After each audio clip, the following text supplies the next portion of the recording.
봄의 새싹, 여름의 불빛, 가을의 결실과 겨울의 물은 왜 한 바퀴로 이어질까요? 세상을 움직이는 다섯 결, 오행 이야기를 지금 펼쳐봅니다.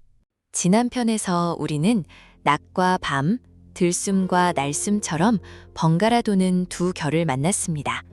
음과 양입니다. 그런데 자연을 오래 바라보면 세상은 단지 밝아지고 어두워지는 데서 멈추지 않습니다. 봄에는 싹이 뻗고 여름에는 활짝 피며 계절 사이에는 익은 것이 자리를 잡습니다. 가을에는 거두고 겨울에는 깊이 저장하지요. 옛사람들은 이 가섯 움직임을 목, 화, 토, 금, 수, 오행이라 불렀습니다. 오행의 행은 가만히 놓인 물건보다 움직이고 흘러가는 작용에 가깝습니다. 목은 돋고 뻗는 결, 화는 밝히고 펼치는 결, 토는 받아 품고 넘기는 결, 금은 여물어 거두고 다듬는 결, 수는 아래로 흐르고 깊이 저장하는 결입니다. 우리 안에도 이 다섯 움직임은 함께 있습니다. 무엇을 시작하고 드러내고 품고 정리하고 다시 쉬어 다음을 준비하는 모든 순간의 말입니다. 오행을 가장 쉽게 만나는 곳은 사계절입니다. 봄은 새싹이 뻗는 목, 여름은 빛과 열이 펼쳐지는 화, 가을은 익은 것을 거두는 금, 겨울은 생명을 깊이 저장하는 수입니다. 그렇다면 토는 어디에 있을까요? 토는 어느 한 계절을 차지하기보다 각 계절의 끝에서 다음 계절로 넘겨주는 사이의 결입니다. 한 철이 있고 다음 철이 문 앞에 서는 간절기에 토가 놓입니다. 그래서 오행의 계절 그림에서 가을은 흰 금이고 노란 토는 사계절 사이사이에 놓입니다. 다섯 결은 따로 떨어져 있지 않습니다. 서로 다음 움직임을 낳습니다. 목은 화를 낳고 화는 토를 낳고 토는 금을 낳고 금은 수를 낳고 수는 다시 목을 기릅니다. 나무가 불을 살리고 불이 재가 되어 흙으로 돌아가며 흙은 쇠를 품습니다. 쇠의 차가운 표면에 물방울이 맺히고 물은 다시 나무를 기릅니다.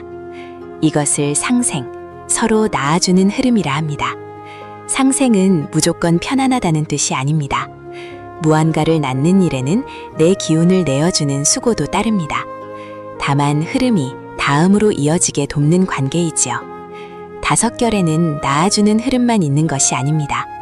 넘치지 않게 서로를 다잡는 흐름도 있습니다. 목은 토를 다잡고 토는 수를 막으며 수는 화를 끄고 화는 금을 녹이며 금은 목을 뱁니다.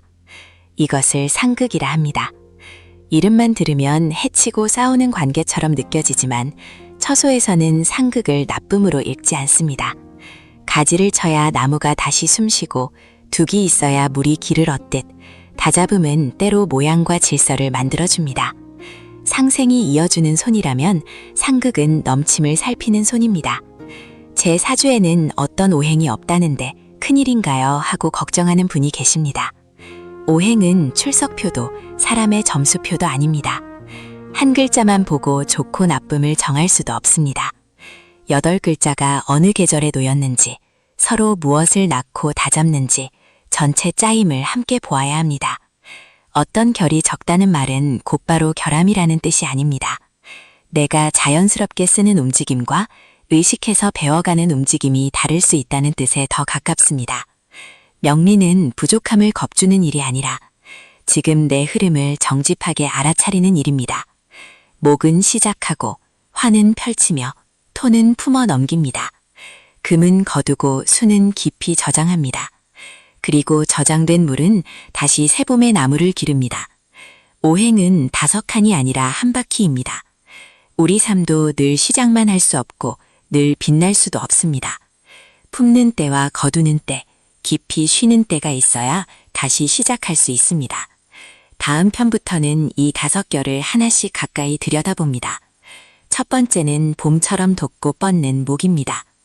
오늘 당신이 어느 계절을 지나고 있든 그 흐름을 억지로 재촉하지 않고 잘 지나가시기를 바랍니다. 오늘도 끝까지 함께 해주셔서 고맙습니다. 다음 편에서는 다섯 결의 첫 번째, 봄처럼 돋고 뻗는 목 이야기를 함께 펼쳐볼게요. 또 곁에 있겠습니다.